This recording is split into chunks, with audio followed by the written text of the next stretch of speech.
Welcome to the Life Chat Podcast, seeking the truth with Derek Powell, navigating you through every Wednesday night. New topics ignite, join the journey, let's take flight. Bringing insights that change our view. Derek's voice, clear and true. Tune in each week, discover new light.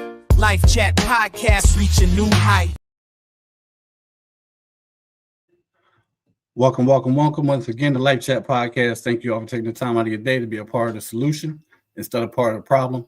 And as you know, if you've already checked the flyer on Facebook, you know who we have tonight. We have Mr. Miguel Pozo discussing the 3 R's of life: resolution, restitution, resolution, restoration, and restitution. Sorry for messing that up, y'all. But I always have something I want to talk about initially before we get started. I just want to talk about this one particular thing for the day. We've been dealing with this weather issue. Went from extremely hot to mild to rain and cold. But one thing that I always think about, man, being a recovering addict, a person in recovery, the days I was out there in the rain, waiting for the guy to come back down the street, and he never came back. The times I was out in the cold and the snow, waiting to get one more. So that's just one thing that I keep in my mind all the time. All the things I put myself through, no matter what the conditions were. So today, since we're not living that lifestyle, what we're going to do is enjoy what we have just for the day. We're going to enjoy our moments, enjoy our life, enjoy each other. So with that being said, we're going to get right into this episode with my guy, Mr. Miguel Pozo. What's going on, Mr. Pozo? Good evening. What's going on, Derek? It's all good, man. All good. I just wanted to talk about that a minute ago. Just the fact that this weather, a lot of times we put things off, but because of weather and the fact that I remember being out in the rain and the snow and the cold and the freezing cold, trying to get one more. So that was my reason for just mentioning that in the introduction. But come on, let's talk about it. Who is Miguel Pozo? What do you have to offer us for tonight, Mr. Pozo? Hey, good evening, everybody. My name is Miguel Angel Pozo II. Let's see. Professionally, I'm a certified peer recovery specialist as well as a substance abuse counselor. I've been in the field of rehabilitation / treatment for maybe 17, 18 years. And I actually been clean for 19 of those years, right? And we will be celebrating 20 years flat. 20 years, y'all. October 12th. You get another applause. Next month, baby. Next month. Yeah. That's your applause. Yeah, baby. That's listen, man, I'm just ecstatic. I'm excited, Derek, man, because listen, man, even with 20 years, man, I'm still amazed of what God has done with me, man, or should I say what I finally allowed the God of my understanding to do with me, man, because at one point, Derek, man, I didn't let God do nothing with me, nothing whatsoever, man, because of my personal traumas, when I was a child, what happened to me in that private Catholic school, what happened to me at home with mommy and papi, what happened to me on the streets of New York, so I hated God for a very, very, very long time, man. Very long time. It's almost like I want to say I made God pay for my personal issues, but don't nobody make God pay nothing. Nothing. You know what I mean? I made myself pay, right? The literature that I study, man, the 12-step program that I'm down with, man, it talks about that the most person that I have done harm to wasn't to the family members, to my loved ones, to my children, to my mates, to my friends. It was to myself. It was to myself. You know what I mean? So the life that I'm living today, man, as a professional, and it was only through God, man.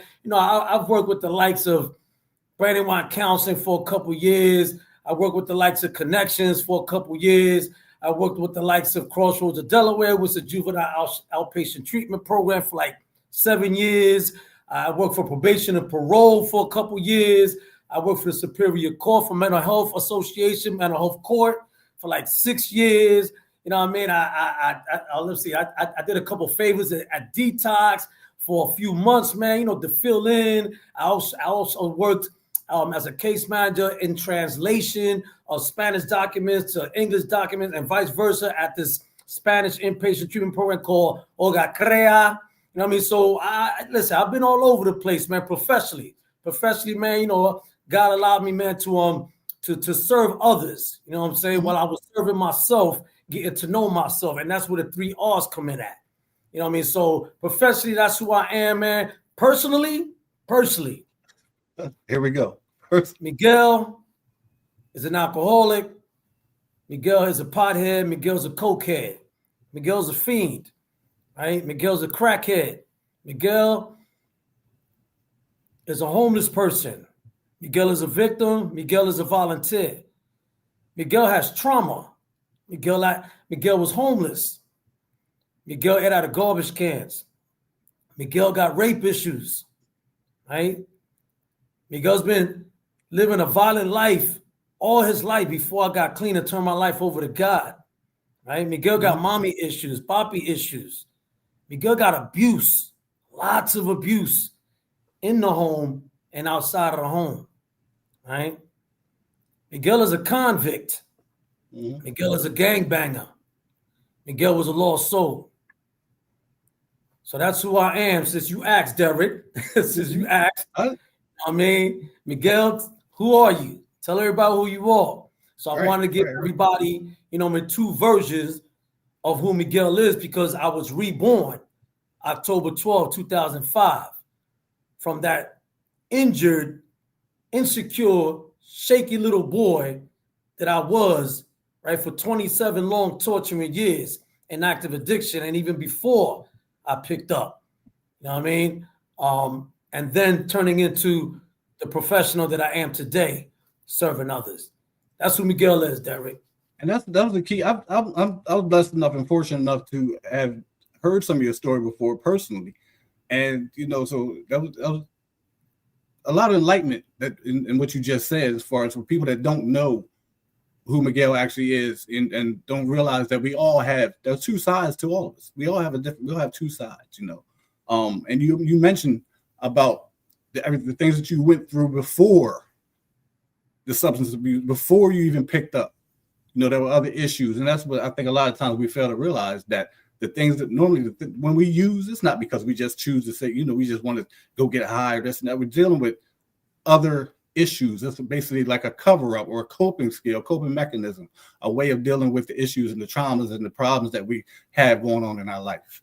You know, but it is what it is, man. And we just have to move forward with our recovery. We have to work on it, you know, and that's what I want to know. I want to know where it started for you as far as working on it, as far as realizing that first we had to realize that there is a problem. And then we had to, you know, take the steps to work on the problem. Where did it start? Where did that start for you? And that would, if I'm not mistaken, that would be dealing with the resolution part. So absolutely. So resolution, right? Resolution is defined as finally finding the answer or the solution to the problem. And my problem, as you already heard, was the trauma that I come from. Right? That was the problem, right?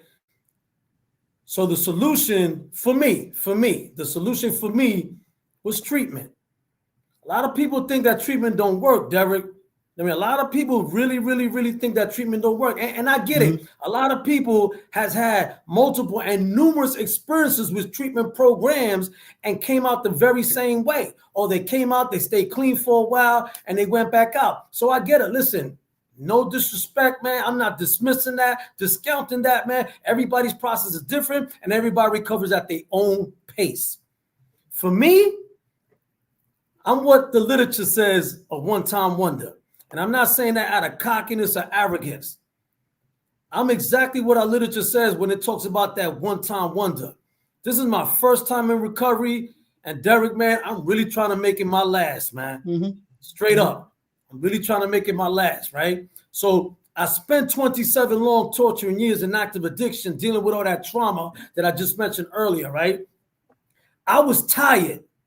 I was tired of what I was doing to myself. I was tired of the consequences, right? Listen to me.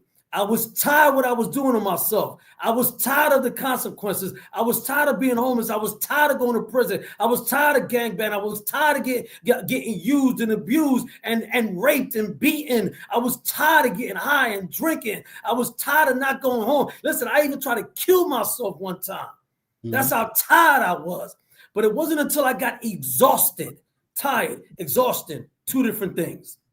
Does that make sense? Tired, exhausted. Two different things. So I was tired of the things. I was tired of the consequences. I was tired of the external. But it wasn't until I finally felt exhaustion of self, right? Exhausting of self. Finally exhausted with the internal. My spirit was bankrupt for the first time in its life. I never felt that type of exhaustion in my life, Derek. I'm talking about worn out. Mentally, emotionally, spiritually, internally, exhausted. It wasn't until then, October 12, 2005, right? I winded up on my man's porch up in Claymont here in Delaware, right? Stripped, stricken, bloody, skinny, smelling, half naked, still drinking, laid out on his porch. He comes out to go to work 7 o'clock in the morning. I was like, yo, what's going on, son? And that was the very first time, without a program. I practice the spiritual principle of surrender without a program. And surrender is defined as not having to fight anymore. Derek, I stopped fighting that morning. 7 o'clock in the morning, October 12, 2005, I finally stopped fighting with myself. That's what surrender is defined as, not having to fight anymore. And I'm not talking about a physical fight, y'all. I'm talking about a mental fight, an emotional fight, a spiritual fight with self. That constant rumble that I have experienced all my life, and never had a resolution, never came up with a resolution. I never even thought about a resolution because I was caught up in the grips of the disease of addiction. Not want to let go. It wasn't until I actually felt that exhaustion where I finally raised my hand. And I said, yo, son, I need help, man. I don't want to do this no more. I didn't say I can't do this no more. I didn't say I need to stop doing this. I said, I want help. I don't want to do this no more. Keyword. No more. So that's where resolution came in, right? I finally found the answer, the solution to my problem. And that answer was this. That was my resolution, Derek. I finally raised my hand, and I got the help that I needed. My man, he took me somewhere, right? Took me to treatment, and back then treatment was long term. I stayed in treatment for like a year and a half, Derek. A year and a half. I've been there, done it. Yeah. A year and a half. Listen. I spent 15 accumulated years in the penitentiary, not jail or prison. The penitentiary, two different things. Totally. Two different things. I never tried treatment. This is my first time. I spent 3 weeks in detox. After that, bed to bed, straight to this long-term inpatient treatment program down in Delaware City. I stayed there for like 6 months. Bed to bed. Right after that, I went straight, man, to where I'm actually working at as a counselor now. You know what I mean? I stayed there for like 8 months. So 3 weeks back to back with 6 months, back to back to 8 months, a year and a half, man. I just gave you another applause, right? I had to give you that applause because when, a lot of times we move through our processes, we go through our processes, we deal with our addictions, we deal with our traumas, but a lot of times some of us don't give back. And you just mentioned a big thing. The place that you were actually a resident at. You were a client, a resident, whatever you want to call it, at the same facility, not facility. That sounds too like prison to me. But the same place that you were a resident at. And now you work there. So now you had the opportunity to see yourself and other people and give back, give the information back to individuals that are just like you. How does that make you feel as a person? How does that make you feel? Man, it warms my spirit, and it quadruples, right, the state of gratitude that I have, not just for the personal work that I've done, you know what I'm saying? Not just for the people that helped me through that process, but the greatest state of gratitude that anybody can feel towards God, man. Because listen, man, I believe God allowed me to experience everything that I experienced on them streets, Derek. I believe he allowed me to experience that because I was hard-headed, man. Mm-hmm. I was mad hard-headed. I wouldn't listen to nobody, nothing, no signs, no, nothing. And the whole time it was God. The whole time it was God. So, and that's what I truly believe, man. You know what? Since you're a little hard-headed little boy, you know what? I'm going to give you some more time in the penitentiary. I'm going to give you some more drugs. I'm going to give you some more broken relations. I'm going to give you some more gangbanging activities, violence, all that stuff, man. But I'm not going to kill you, son. Mm-hmm. When it's time to pull you out of that, that's what I'm going to do, and I'm going to put you where you at right now. And that happened October 12, 2005. That's what I believe. That's my personal belief system. You know what I'm saying? God allowed me to experience and go through everything that I went through for 27 long torturing years and active addiction just to get me to where I am right now, to help those people through my personal experience. So where I work now, man, listen, it just warms my spirit to hang out with people that's just like me and to let them know, listen, I already been there. I already slept in that bed. I already ate that food. I already complied with those rules, right? I already did them chores. You know what I mean? I already put in those weekend passes, right? Yeah. I already bumped my head. And look where I'm at now. Ladies and gentlemen, hell has an exit today. Hell has an exit today. So that's how I feel about, you know, working where I was a client at, man. And it was awesome, man. You know, I really don't want to shout out this lady's name, man, because I don't want to break nobody's anonymity, man. But the director at the time, man, I love you and I appreciate the fact that she gave me a shot to direct, to counsel, right, to supervise, to assist, to help. You know what I'm saying? The clients at this place where I work at right now, man. So I love you, Miss Such and Such. If you listen out there, if you get a whiff of this podcast, man, I love you and I thank you, man, forever, like real rap. You know what's crazy about that? I'm pretty sure she wouldn't mind anyway. As a matter of fact, she was recently on an episode of my podcast a few weeks ago. So I know she wouldn't. But yeah, I know who you're talking about. And as a matter of fact, I just got to say this, man, I love her too. I love her to death too. But I love her to life too. I was actually in the same place. I was a resident there at one time too. So I know what you're talking about, man. It's definitely a beautiful place and a beautiful situation.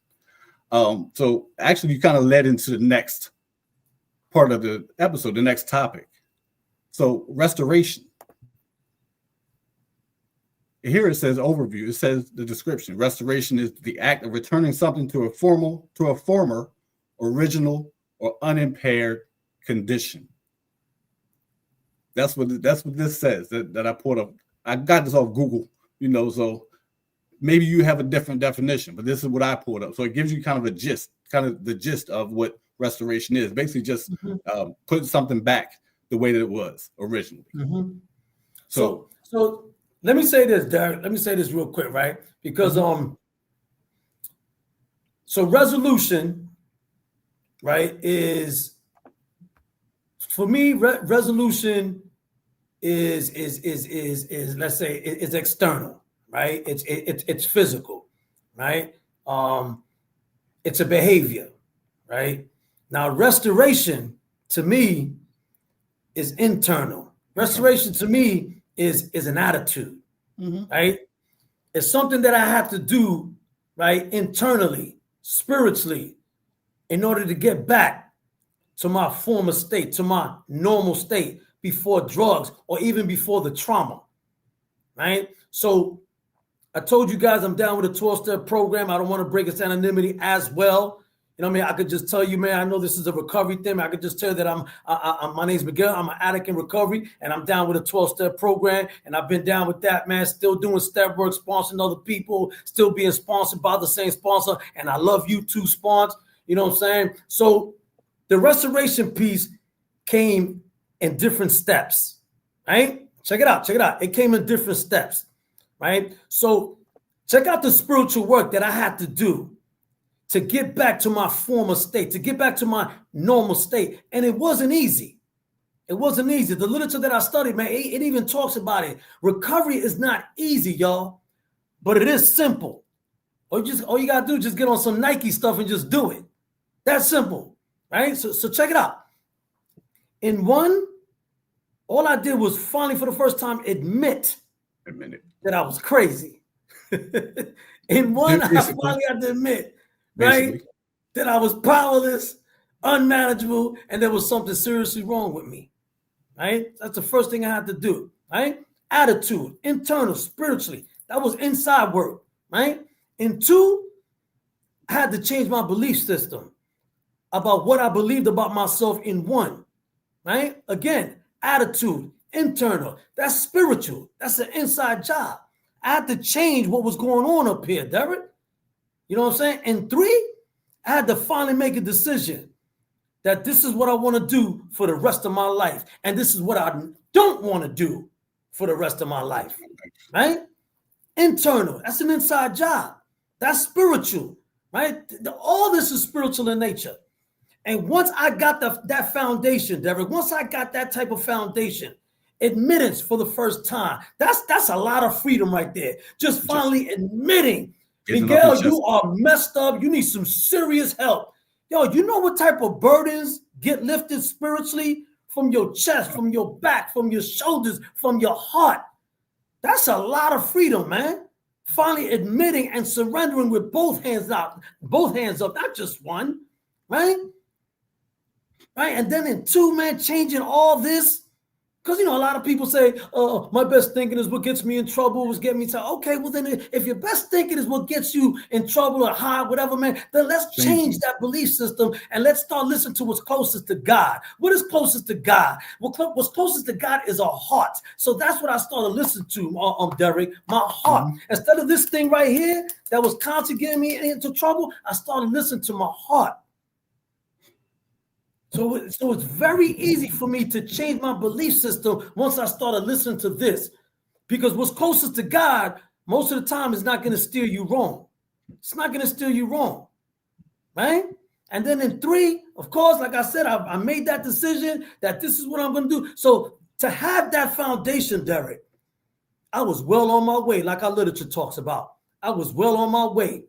Right? I took God with me out of my third step into my fourth step, and I confronted my past because I was exhausted. I told you, not tired. I was exhausted, right? I was exhausted of allowing my past dictating my present. And if I don't hurry up and do something, Derek, man, it's going to keep jeopardizing my future. Does that make sense, y'all? I was exhausted of allowing my past plaguing my present. And if I don't hurry up and do something fast, it's going to jeopardize my future, man. And I didn't want that. I didn't want that time. Listen, I don't want to be 73 years old, man, still smoking coke. Yeah. I don't want to be 93 and in the penitentiary. That's a reality for a lot of people. Right? Listen, y'all, we're talking about restoration here.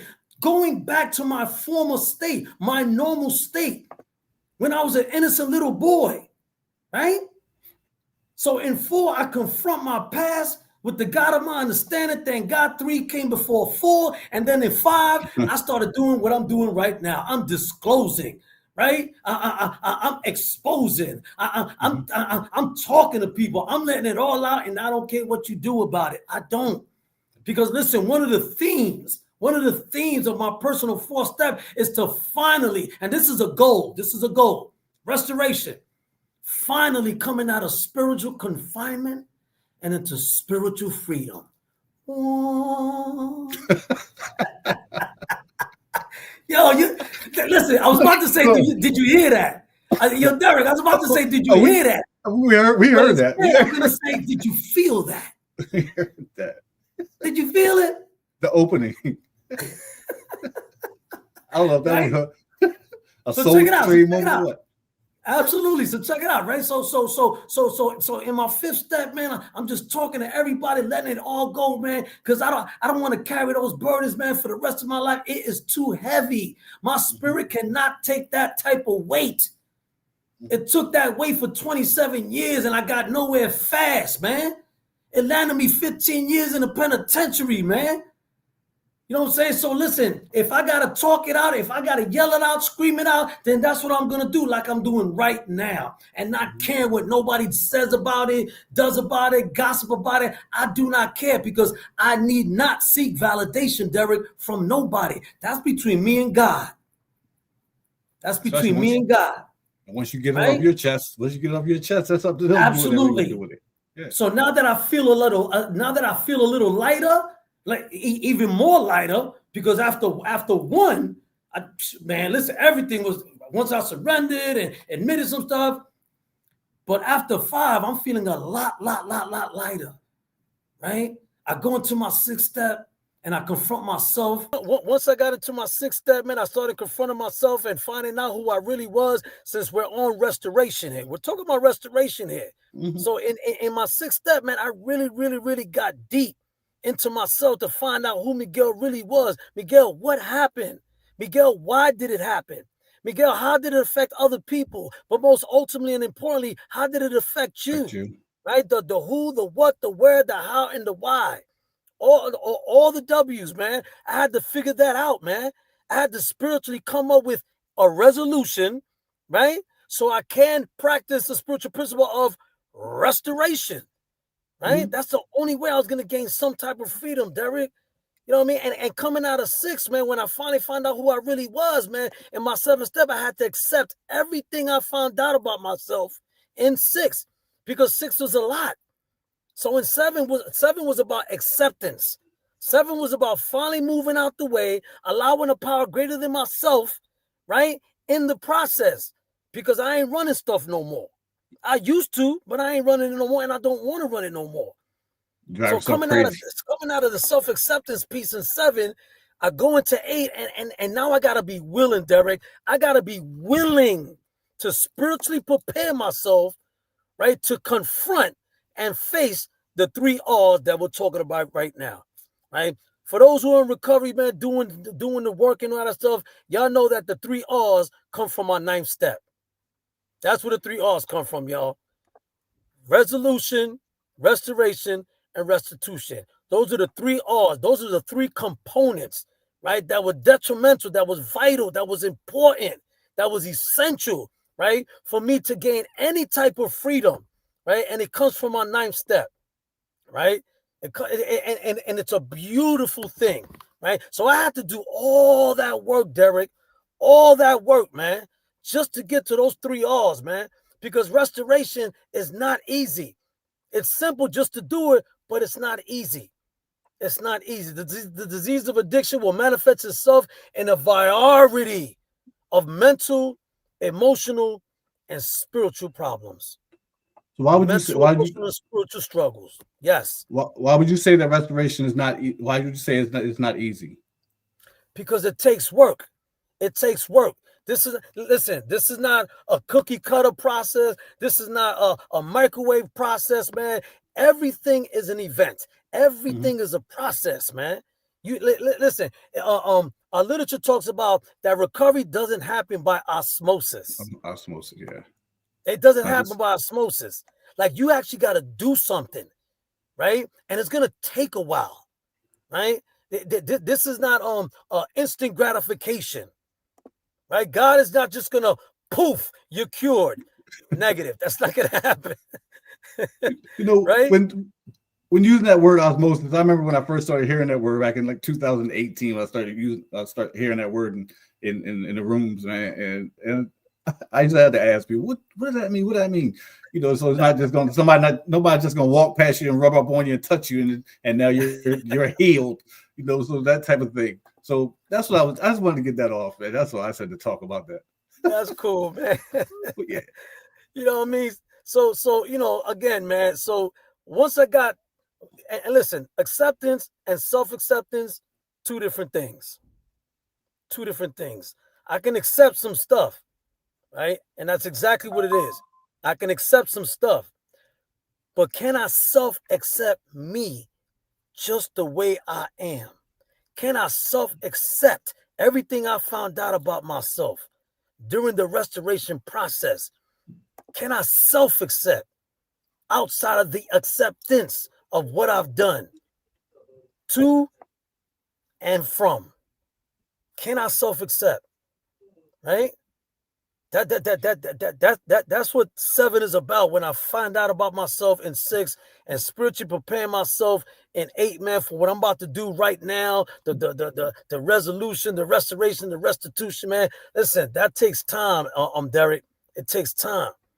And it hurt. It hurt on that journey. It hurt.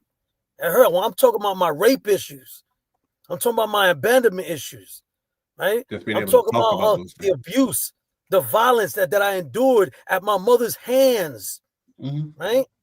The rape from a nun in a private Catholic school, right? When I was at this certain school, I'm not even going to break that anonymity. You know what I mean? And I got some New York peoples that's watching this podcast right now. They didn't even know about my rape. My parents don't even know about my rape. I didn't disclose that until I got clean, Derek. I know, and I remember hearing you share that a few years ago, and that was, you know, when you shared part of your story, and you mentioned that, and you started going in, and you actually went, like, I don't want to say in detail, but you went in depth about that situation, and that really grabbed my attention. But I'm sorry, go ahead, cut you off. Go ahead. No, it's fine, man. I'm glad you listened to that, because that's another piece, right? And sharing with others that have the same trauma.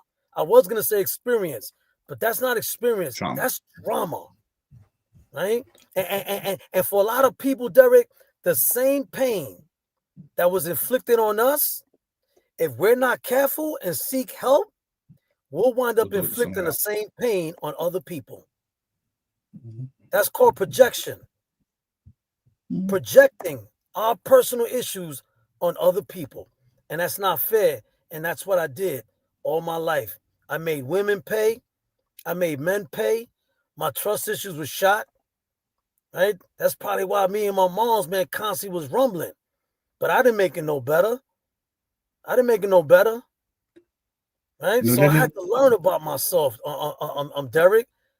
And I'm glad that I'm in the recovery process to do that. I don't know where else I could have did that. It wasn't until I bumped into this 12-step program, man, that I literally, sincerely, authentically, on some real stuff, finally for the first time in my life, I finally did some work on Miguel.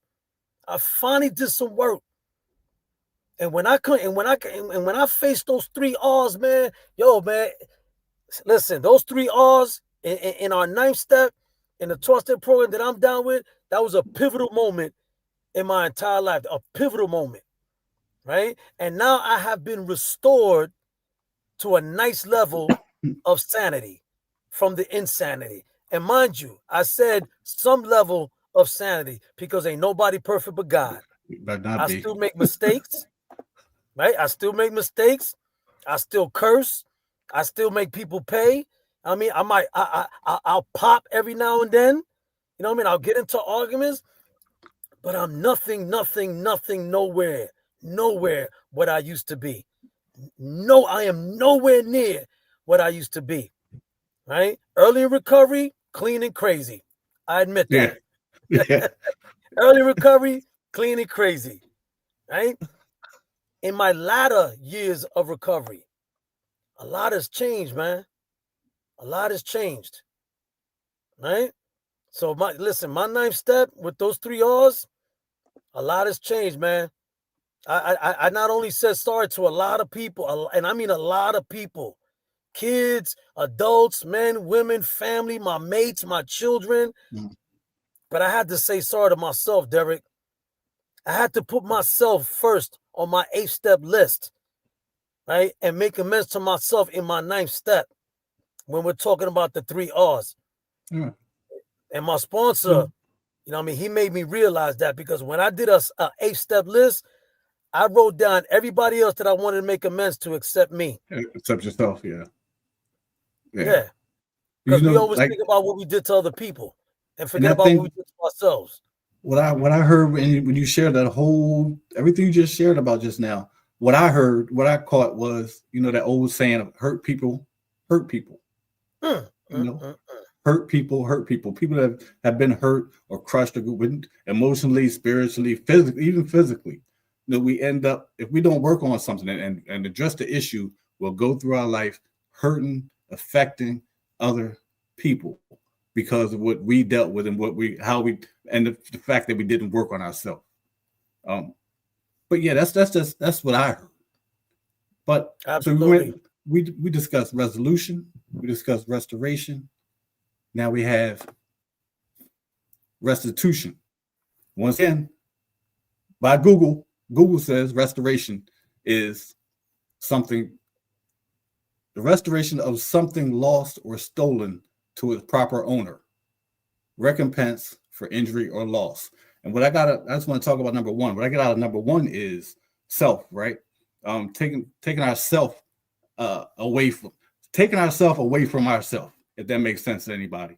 Yes. Because we're still talking about the addictive side, along with the trauma issues and all this other stuff, right? All these other issues. So I know for me personally, going through my addiction, I removed myself away from myself, my normal state of being a person that I know that I am capable of being was no longer there. Was no longer there. My innocence was gone. The good guy thing was gone. All that stuff was stripped away. I stripped myself away, including from my family, friends, people that love me. So can you elaborate a little bit more on what restitution means to you? So restitution, right? So check this out. Restitution is the act of returning something. Mm-hmm. Restitution is also the act of paying what is owed. Right? Did you get that? Repeat. Restitution is the act of returning something. And restitution is also the act of paying what is owed. Right? And that's where my new life comes in at, Derek. That's where my new life comes in at. Right? We talked about my past. We talked about my trauma. We talked about where I'm from. We talked about my upbringing, right? And when we was talking about resolution, right? We talked about the work that needed to be done, like you said, to come out of what we used to be, right? Right? Self-created misery, self-created confinement, right? We talked about that in restoration. Now restitution, right? And it reminds me of our 11th step, right? There's 3 components to our 11th step, right? Prayer, meditation, which is talking and listening, a healthy relationship, a healthy communication with the God of your understanding, and then the knowledge that it talks about in the second component, which is in the middle, right? That's the work that I've done all these years, changing, doing something different. And then at the end, which is the third component, Derek, it talks about now that I have this healthy communication with God, prayer and meditation, and after all this work that I have done, right? The knowledge that it talks about in the middle, second component, now it's time to carry out God's will. What does that mean, ladies and gentlemen? It means that now I got to act like I changed. Now I got to act like I got some time. Now I got to act like I did some work. Now I got to act like I got this relationship with God. I got to act like the attraction that our 11th tradition talks about. Right? I got to act like I changed, y'all. That's what I got to do. So now I owe to the community. I owe to God. I owe to my loved ones. I owe to my family. I owe to my kids. But most importantly, I owe myself. To yourself. Because you should be the most important person in your life, y'all. Listen, I get it. My kids, my baby, my wife, my husband. No. They're not the ones with the problem. I'm the one with the problem. And if you're not right, they definitely won't be. You're not going to be able to help them in any situation. Absolutely, Derek. If I ain't right, they ain't right. If I'm half, they're going to be half. I mean, listen, check this out. I can't love you and lose me. Ooh. Did you hear that, y'all? I can't love you and lose me. Lose me. It's not fair. It's not fair. So I still, without the cockiness or arrogance, I still gotta be the most important person in my life. I got you though. I got you. Whoever's in help, or whoever needs help, whoever's in need, I got you. But let me take care of me first. Does that make sense? I got you. But let me take care of me first. I'll be right back. As a matter of fact, Derek, watch her. Don't let him go nowhere. I'll be right back. Damn it. I gotta take care of my spirit first.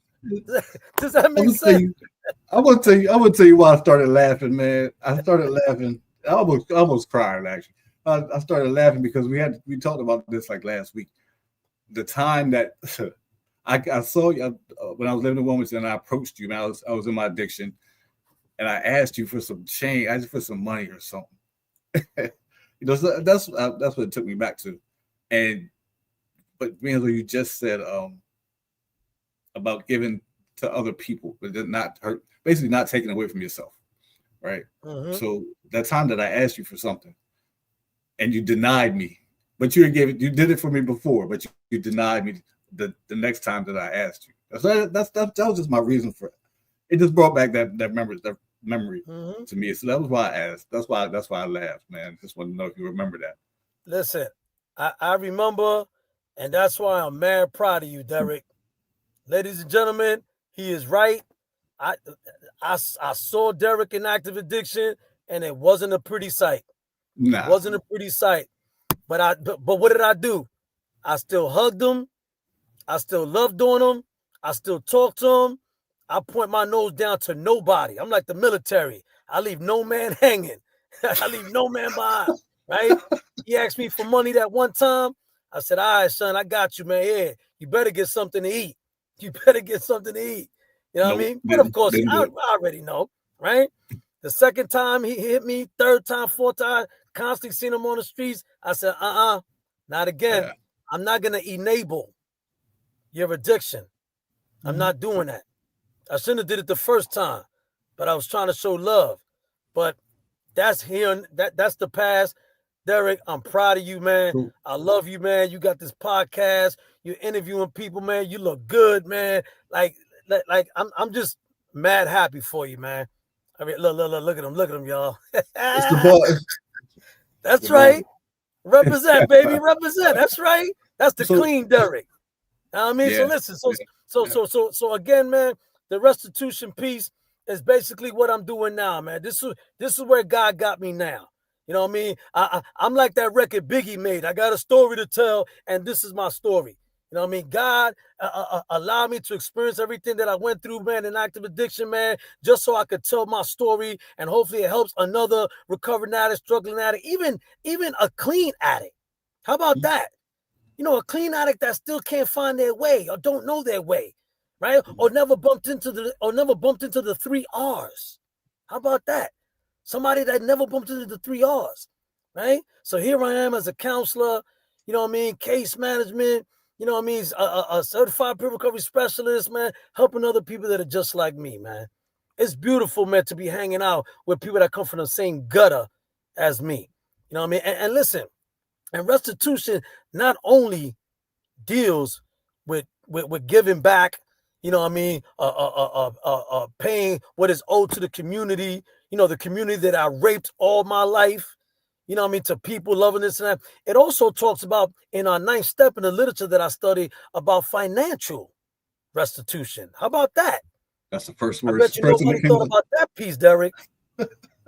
Come on. We're getting older. I don't know what to tell you, man. You hear me stuttering. I'm married to stuttering and stammering. I'm thinking about, do I have enough?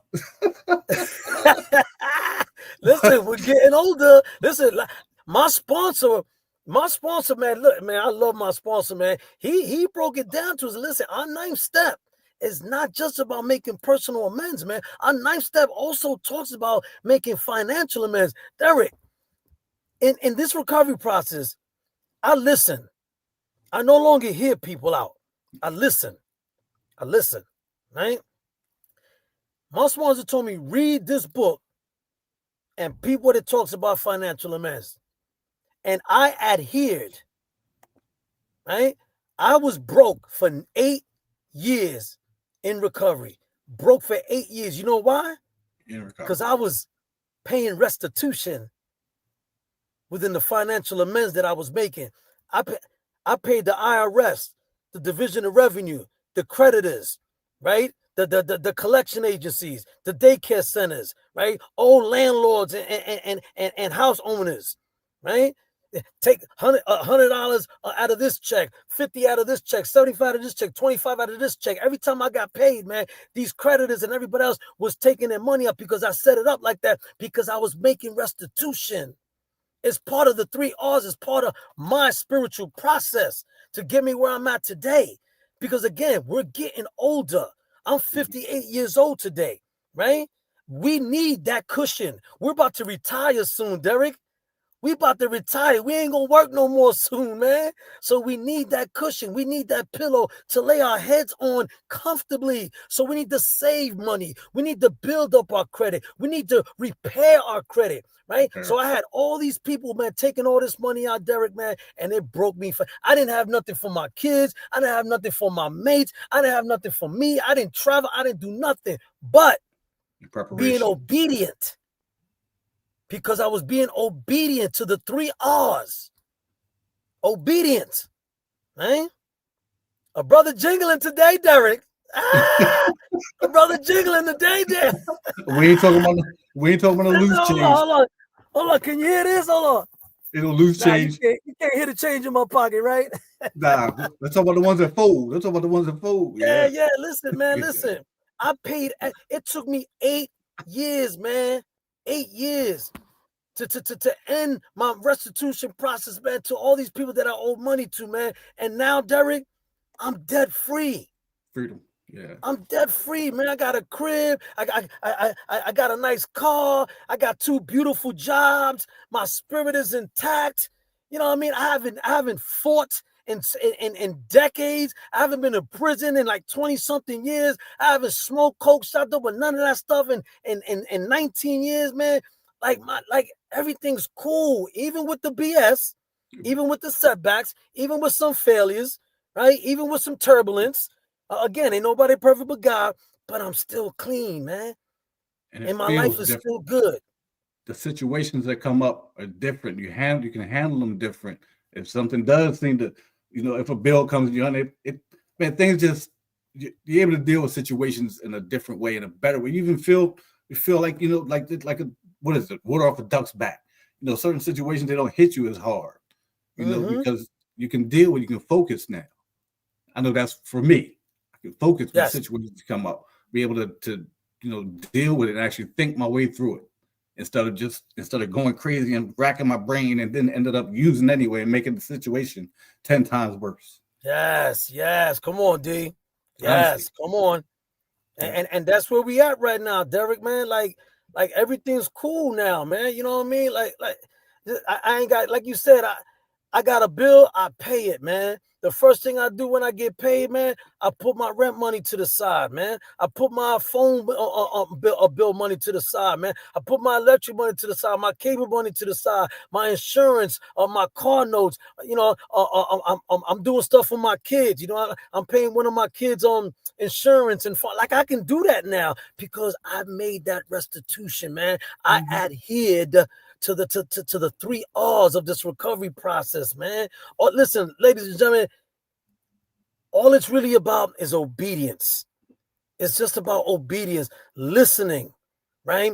Listening to outside people than self, because practicing self-will was the impulsive road towards destruction, those destructive patterns that we have executed all our lives and got nowhere fast. Now,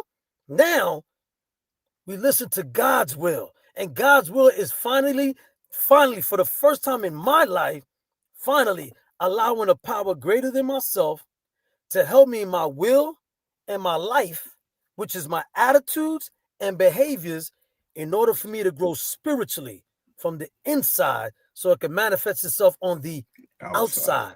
Because most of the time, what jumps off up here, what I think, is going to come out of my feelings. And most of the time, what I feel is going to come out in my behaviors. So again, not listening to this, but listening to this. And most of the time it'll come out all right because it's God's will, not self-will.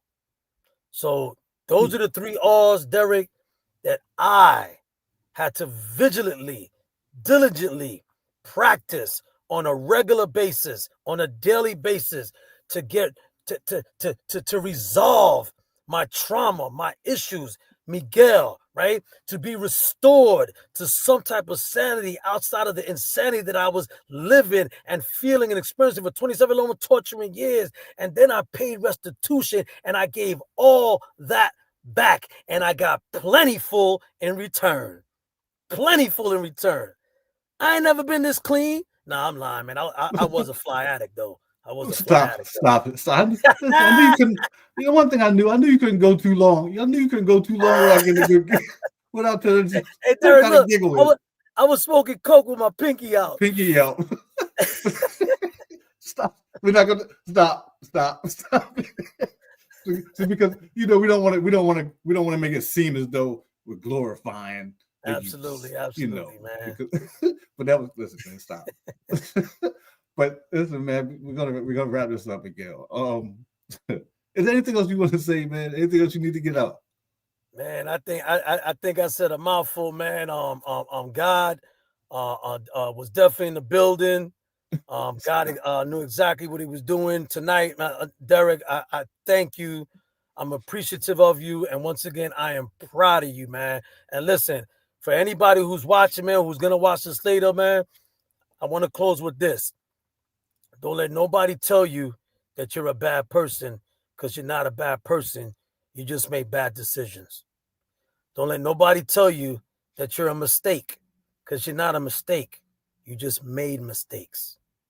Don't let nobody tell you that you ain't because you are not ain't but you are the because God don't make no junk. You hear me? God don't make no junk. So you are somebody. It works if you work it. So please work it because you're worth it. And like Obama said in his inauguration speech, yes, we can. Yes, we can. Yes, we can. And I know you can because me and Derek did it. Oh, man. I was just waiting. I was had my hand on I was just waiting, man. I knew but I was wrong. You went the opposite direction, man. And once again, thank you, Miguel, for being on tonight's episode of Light Chat Podcast, man. Thank you for being a part of the solution instead of a part of the problem. For everybody else, for everybody that's going to watch later on tonight, or the people that's watching now, thank you for taking the time out of your night to be a part of the solution instead of part of the problem. Don't forget, like, share, comment, subscribe to Life Chat Podcast on YouTube. Have a great night. Be safe. Be blessed. One.